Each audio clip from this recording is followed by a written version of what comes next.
Hi అండి, welcome to my channel Bhagyalakshmi పచ్చ. ఎలా ఉన్నారు? బాగున్నారా? నేను కూడా చాలా బాగున్నాను. ఎప్పుడూ ఇల్లు నీట్గా ఉండటానికి నేను చేసే కొన్ని పనులు ఈ వీడియోలో షేర్ చేస్తాను. ఉదయాన్నే బయట కసుగుడ్చి గచ్చు కడిగాను కదా, గచ్చు కడిగినప్పుడు మెట్లన్నీ తడిగా ఉంటాయి. ఇంట్లో వాళ్ళు అటు ఇటు తిరిగినప్పుడు మురికి అడుగులు పడతాయి. ఆ అడుగులు పడకుండా ఉండటానికి గచ్చు కడిగిన వెంటనే మెట్లు తుడుస్తాను. గాబు దగ్గర నుంచి నీళ్లు తీసుకొని వెళ్ళేటప్పుడు వరండాలో కొన్ని నీళ్లు పడతాయి. ఆ నీళ్ళు అలాగే ఉంచి ఇంట్లో వాళ్ళు తొక్కారనుకోండి, అంతా మురికి మురికి అడుగులుగా ఉంటాయి. ఇంకా మెట్లు తుడిచిన తర్వాత ఈ వరండాలో కూడా తుడుస్తాను. గాబు అనేది మాకు దగ్గరలో ఉండటం వల్ల పిల్లలు కాళ్ళు కడుక్కొని అంతే వస్తారుగా మురికి అడుగులు పడతాయి. బయటికి చూడటానికి అంతా మురికి మురికిగా అడుగులు అడుగులుగా ఉంటాయి. అందుకని ఇంకా నడిచే ప్లేస్ వరకైతే తుడిచాను. తర్వాత చెప్పులు, ఇంకా పిల్లలు కానీ పెద్దోళ్ళు కానీ మనం ఎంత చెప్పినా సరే చెప్పులు అనేవి వాళ్ళు ఎక్కడ పడితే అక్కడ ఇడుస్తారు. ముఖ్యంగా వాకిటి ముందు ఇడుస్తారు. మాకైతే ఇదిగోండి ఇక్కడ కాళ్ళు తుడుచుకునే పట్ట దగ్గర ఇడుస్తారు. అవి తీసి ఒక పక్కనైతే పెట్టాను. తర్వాత ఏమో ఇంక ఈ పట్టలు ఉన్నాయి కదా, ఇవైతే ఇదిలిచ్చేసాను. కాళ్ళు తుడుచుకునే పట్టలకి మట్టి అనేది ఎక్కువగా ఉండిద్ది. అవి ఇదిలిచ్చి వేసుకున్నాం అనుకోండి, ఎక్కువ డస్ట్ అనేది రాకుండా ఉండిద్ది. బయట ప్లేస్ బయటకైతే సర్ది పెట్టుకున్నాను. గరికపాటి గారు ఒక మాట చెప్తారు, ఎక్కడ వస్తువులు అక్కడ ఉండాలంట, ఎక్కడ మాట అక్కడ మర్చిపోవాలంట. నిజమే కదండి. ఎక్కడ వస్తువు అక్కడ ఉందనుకోండి, ఇల్లు చూడటానికి చాలా నీట్గా ఉంటుంది. ఒకరోజు మనం ఉడవపోయినా తొడవపోయినా కూడా చాలా నీట్గా కనిపించింది. ఎక్కడ మాట అక్కడ మర్చిపోయామంటే ఎటువంటి గొడవలు రావు. అంతే కదా, నిజమా కాదా చెప్పండి. నేనైతే ఎక్కువ ఇదే ఫాలో అవుతానండి. నైట్ పడుకునేటప్పుడు బయట వరండాలో మంచాలు వేసుకుంటాం కదా, ఆ మంచాలు అయితే తీసి పక్కన పెట్టేశాను. ఇంకా దుప్పట్లో దిండ్లో అన్నీ తీసైతే సర్ది పెట్టాను. నైట్ స్నానాలు చేసి ఇంకా తీగల మీద కండవలు వేశారు. అవి ఆరినయ్యి ఇంకా మడతలైతే వేసాను. వాటిని తీగల మీద అలాగే ఉంచుతాను. ఇంక ఇంట్లో వాళ్ళు బ్రష్లు చేసుకొని కండవలు తీసుకొని తుడుచుకుంటూ ఉంటారు కదా, ఇంకా కండవలు అక్కడే ఉంటాయి. వరండా కూడా మొత్తం నీట్గా అయితే సర్దటం అయిపోయింది. అంటే ఎక్కడ వస్తువు అక్కడ పెట్టేశాను.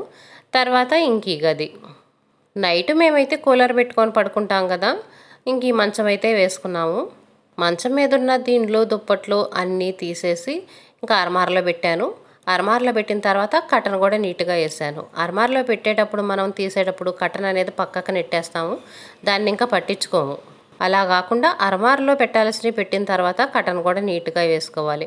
ఇంకా మంచాలన్నీ తీసి బయట పెట్టి డబుల్ కాట్ మంచం దగ్గర కటన్ ఉంది కదా, ఆ కటన్ కూడా సరి చేసేసాను.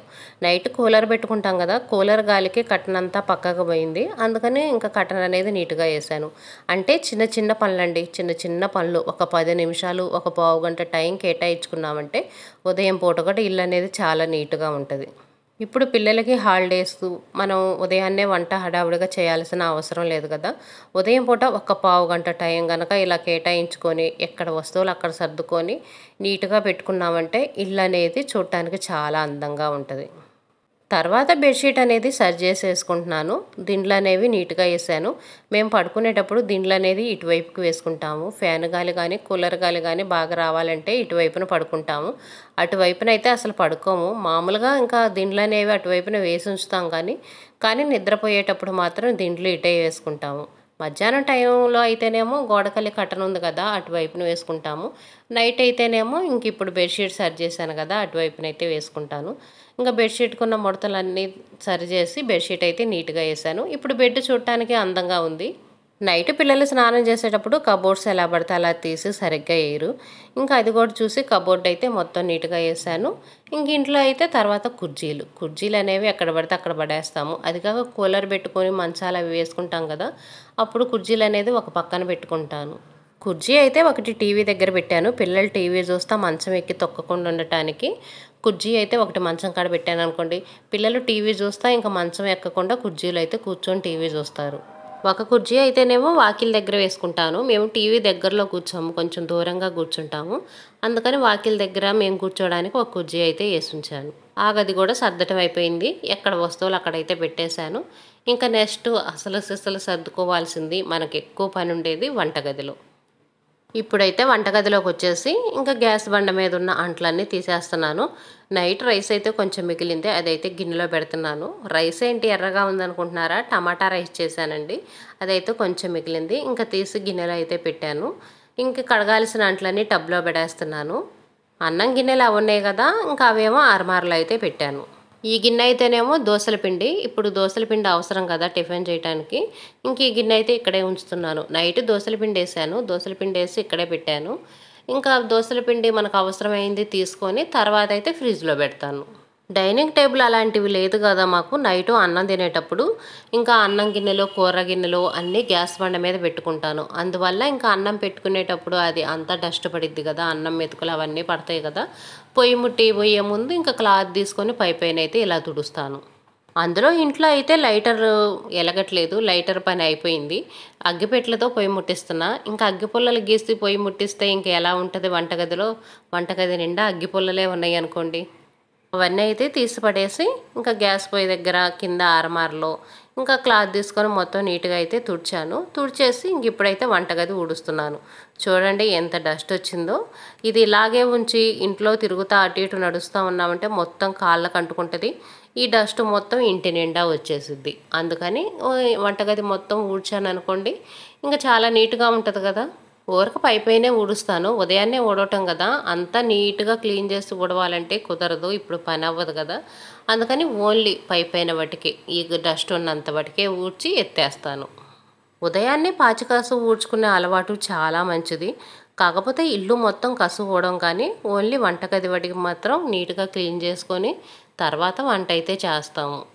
కనీసం పొయ్యి అయినా తుడుచుకొని వంట స్టార్ట్ చేస్తాం కానీ పొయ్యి తుడవకుండా వంటే స్టార్ట్ చేయం కదా! మళ్ళీ మనం అంట్లు కడుక్కోవాలంటే అంట్లు స్టాండ్ అనేది ఖాళీగా ఉండాలి. నైట్ కడిగిన అంట్లు ఉన్నాయి కదా! అవన్నీ తీసైతే సర్దుకుంటున్నాను. అంట్లు కడిగేటప్పుడే అంట్లు స్టాండ్‌లో అంట్లు సర్దుకోవాలంటే చాలా విసుగ్గా అనిపిచ్చిద్ది. ఒకవైపు ఇన్ని అంట్లు కడగాలి, మళ్ళీ అంట్లు స్టాండ్ నిండా అంట్లున్నాయి, ఇవన్నీ సర్దుకోవాలి అని విసుగొచ్చేసిద్ది. అందుకని ఉదయం పూట ఖాళీగా ఉన్నప్పుడు ఇంకా అంట్లు స్టాండ్‌లో అంట్లు మొత్తం సర్దేసుకుంటాను. ప్లేట్లు, స్పూన్లు, గరిటెలు అవన్నీ అయితేనేమో అక్కడ గోడకి చిన్న స్టాండ్ లాంటిది కుట్టించాను కదా! ఇంకా అందులో అయితే పెట్టుకుంటాము. పెద్ద పెద్ద గిన్నెలు, ఇంకా రోజువారీ వాడుకునే కూర గిన్నెలు అలాంటివైతే గ్యాస్ బండ దగ్గర గూడుంది కదా! ఆ గూట్లో అయితే పెట్టుకుంటాను. వంటగదిలో నాకైతే చాలా తక్కువ అరమార్లున్నాయండి. ఎక్కువ అరమార్లు కూడా లేవు. ఇప్పుడు గ్యాస్ బండ దగ్గర కనిపిస్తున్న 2 అరలు, ఇక్కడ కనిపిస్తున్నాయి కదండీ! నేను టిఫినీలు అవన్నీ పెట్టి, అక్కడ 3 అరలున్నాయి. ఇంకింత వటికే వంటగదిలో ఉన్న అరలు. ఇప్పుడు నేను అంట్లు సర్దుతున్నా కదా! అక్కడ అరమార ఉంది కదా! ఇంకా అరమార. ఇంత వటికేనండి. ఎక్కువ అరమారలు లేనే లేవు నాకు. ఉన్న వాటిల్లోనే అడ్జస్ట్ చేసుకొని నీట్‌గా అయితే సర్దుకుంటాను. ఒకళ్ళు అడిగారు కిచెన్ టూర్ చేయండి అక్క అని. ఈ వీడియో కింద అయితే లింక్ ఇస్తాను. అంతకుముందే నేను కిచెన్ టూర్ వీడియో చేశాను. ఆ లింక్ అయితే ఈ వీడియో కింద ఇస్తాను. చూడండి ఇంట్రెస్ట్ ఉన్నవాళ్ళు. ఉదయం బద్ధకిచ్చకుండా ఇంట్లో పనులనేవి ఒకదాని తర్వాత ఒకటి పర్ఫెక్ట్‌గా చేసుకున్నామనుకోండి చాలా ఈజీగా పనులన్నీ త్వరగా అయితాయి. ఉదయం బద్ధకిచ్చామనుకోండి ఇంకా ఆ రోజంతా అసలు పనులు చేయలేము. ఏ పనైనా సరే ఉదయాన్నే త్వరగా చేసుకోవాలి. ఇప్పుడైతే దోసల పిండి కలిపి పెట్టుకుంటున్నాను. దోసల పిండి కలిపి పెట్టుకొని ఇంకా చట్నీ కనుక వేసి రెడీగా పెట్టుకున్నామనుకోండి ఇంట్లో వాళ్ళు ఎప్పుడు అవసరమంటే వాళ్ళకి అప్పుడు టిఫిన్ చేసి ఇవ్వచ్చు. ఇవి రెడీ చేసి పెట్టుకున్న తర్వాత ఇంకా అంట్లన్నీ బయటేస్తాను. అంట్లు బయటేసి నీళ్ళు జల్లేసి బట్టలు నానబెడతాను కొంచెం సరిపేసి. అవి నానేలోపు నేను ఇంట్లోకి వచ్చేసి హాట్ వాటర్ తాగుతాను. నేను హాట్ వాటర్ తాగేటప్పటికి ఇంకా ఇంట్లో వాళ్ళు టిఫిన్ అడిగారనుకోండి వాళ్ళకి టిఫిన్ చేసి పెడతాను. ఇంకా టిఫిన్‌కి రాలేదనుకోండి అంట్ల పని, బట్టల పని ఆ పనులైతే చేసుకుంటాను. గ్యాస్ బండ మీద కూడా మనం పని అయిన తర్వాతే ఆ వస్తువుని తీసేసుకొని సర్ది పెట్టుకోవాలి. ఇప్పుడు నేను దోసల పిండి కలిపి పెట్టుకున్నాను కదా! ఇంకా ఈ పిండి అయితే అవసరం లేదు. దాన్ని బయట అలాగే ఉంచకుండా వెంటనే తీసి ఫ్రిడ్జ్‌లో పెట్టుకున్నాను. అప్పుడు మనకు అడ్డం లేకుండా ఉండిద్దిగా. చట్నీ వేసి ఇంకా చట్నీ అయితే తిరగమాతేసి పెట్టుకుంటున్నా. వంట పని అయిపోయిన తర్వాత గ్యాస్ గట్టు మీద ఏమీ లేకుండా నీట్గా ఉంచుకోవాలి. మనం కూరగాయలు కట్ చేసామనుకోండి ఆ తొక్కులు అనేవి వెంటనే తీసి డస్ట్బిన్లో వేసుకోవటమో లేదనుకోండి ఒక కవర్ అనేది దగ్గర ఉంచుకొని ఆ కవర్లో వేసి పెట్టుకోవటమో అలా చేయాలి. అంతేగాని ఇంట్లో పని మొత్తం అయ్యేంత వరకు ఎక్కడవక్కడ చిందరవందరగా ఉంచామనుకోండి సర్దుకోవటానికి తర్వాత చాలా కన్ఫ్యూజ్ అవుతాము. టిఫిన్ చేయటం అయిపోయిన వెంటనే ఇంకా దానికి సంబంధించినవి అన్నీ తీసి కడగాల్సినవి అన్నీ టబ్లో పడేస్తాను. ఇంకా పిండి గిన్నెలు కానీ చట్నీ కానీ ఏమైనా మిగిలినవి అనుకోండి అవి ఫ్రిడ్జ్లో పెట్టుకుంటాను. తర్వాత మనకు వస్తువులు అనేవి కొంచెం నీట్గా కనపడాల్సింది ఫ్రిడ్జ్. ఫ్రిడ్జ్ డోర్ అనేది మనం ఎక్కువ పట్టుకొని ప్రతి రోజులో కనీసం ఒక 10 సార్లైనా మనం ఫ్రిడ్జ్ ఓపెన్ చేస్తాము. పిల్లలైతే ఇంకా చెప్పనవసరం లేదు. ఫ్రిడ్జ్లో ఏమీ లేకపోయినా సరే తినటానికి ఏమన్నా దొరుకుతాయేమోనని చెప్పి ఫ్రిడ్జ్ ఎప్పుడు ఓపెన్ చేస్తూనే ఉంటారు. ఇంకా అలా మనం ఓపెన్ చేసేటప్పుడు ఫ్రిడ్జ్ డోర్ మీద ఫ్రిడ్జ్ కాడ ఉంది కదా, దాని మీద మరకలు పడతానే ఉంటాయి. ఈ మరకలన్నీ కనపడకుండా నీట్గా ఉండటానికి కొంచెం షాంపూ నీళ్లు తీసుకొని షాంపూ నీళ్లు చల్లి ఒక క్లాత్ తీసుకొని తుడిచామంటే ఫ్రిడ్జ్ అనేది బాగా నీట్గా కనిపించింది. ఫ్రిడ్జ్ లోపల ఎలా ఉన్నా కానీ ఫ్రిడ్జ్ బయట చాలా నీట్గా ఉంటుంది. ఫ్రిడ్జ్ బయట నీట్గా ఉంచుకునే వాళ్ళు ఫ్రిడ్జ్ లోపల కూడా నీట్గానే ఉంచుకుంటారు. పొయ్యి తర్వాత మనకు వంటగదిలో కొంచెం మరకలు కనిపించేది ఫ్రిడ్జే కాబట్టి ఫ్రిడ్జ్ డోర్ కూడా ఎప్పుడు నీట్గా అయితే ఉంచుకుంటాను. తర్వాత మనకి హాల్లోకి వస్తే ఇందాక కుర్చీలు మంచం అవన్నీ సర్దుకున్నాను. ఇంకా టీవీ ఉంటుంది. టీవీ చూస్తా పిల్లలు మరకలు పోస్తూ ఉంటారు. ఒక్కొక్కసారి టీవీలో ఏమన్నా వాళ్ళకి నచ్చినవి వస్తున్నాయి అనుకోండి, చేతులు పెట్టి చూపిస్తా, చేతులు ఎక్కువ అంటిస్తూ ఉంటారు. ఏదో ఒకటి తింటా కూడా చేతులు అనేవి అంటిస్తూ ఉంటారు. ఈ టీవీ అద్దం మీద ఎక్కువ మరకలు పడతా ఉంటాయి. అందుకని 2-3 రోజులకి 4 రోజులకు ఒక్కసారి ఇంక ఇలా షాంపూ నీళ్ళు చల్లైతే తుడుస్తాను. మీకు ఒక సీక్రెట్ చెప్పనా, మనం ఇలాంటివి క్లీన్ చేసుకోవాలంటే కసువులు ఊడ్చి బండ్ల తుడిచేటప్పుడు క్లీన్ చేస్తాం. అలా చేయాల్సిన అవసరం లేదండి. మనకి ఎక్కువ డస్ట్గా కనిపించినప్పుడు ఒక గిన్నెలో కొంచెం షాంపూ నీళ్ళు తీసుకొని మనం క్లీన్ చేయాలనుకున్న వాటి మీద కొన్ని వాటర్ చల్లి క్లీన్ చేయాలి. ఓన్లీ ఇల్లు తుడిచేటప్పుడే క్లీన్ చేసుకోవాలనే ఉండదు. టీవీ అద్దం మీద మరకలు లేకుండా ఉండే అనుకోండి, రూమ్ అనేది చాలా నీట్గా ఉంటుంది. మనం రూమ్ ఎంత నీట్గా సర్ది పెట్టినా అద్దం మీద మరకలు కనిపిస్తున్నాయి అనుకోండి, ఆ రూము మనం ఎంత నీట్గా సర్దుకున్నా కూడా నీట్గా ఉండదు. నేను చాలామంది ఇళ్ళల్లో చూస్తుంటాను, అద్దాల మీద టీవీల మీద మరకలు కనిపిస్తూ ఉంటాయి, కానీ రూము మాత్రం అందంగా పెట్టుకుంటారు. రూమ్ అనేది ఎంత అందంగా ఉన్నా మనకు ఆ మరకలు అనేవే కనిపిస్తూ ఉంటాయి.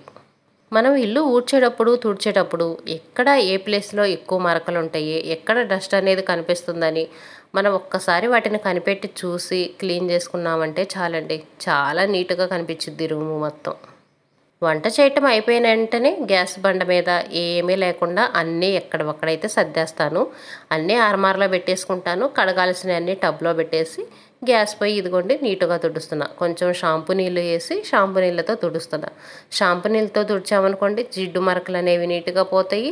పొయ్యి కూడా బాగా తలతలా మెరుస్తూ ఉంటుంది. రోజు షాంపూ నీళ్ళు వేసి తుడవాల్సిన అవసరం లేదు. వారానికి ఒక్కసారి ఇలా తుడుచుకుంటే రోజు నార్మల్ వాటర్తో తుడుచుకోవచ్చు. ఎక్కువ జిడ్డు మరకలు ఆయిల్ మరకలు ఉన్నప్పుడు కొంచెం షాంపూ నీళ్ళు కానీ సర్పు నీళ్ళు కానీ వేసి తుడుచుకున్నామంటే పొయ్యి కూడా చాలా నీట్గా కనిపించింది. నచ్చితే లైక్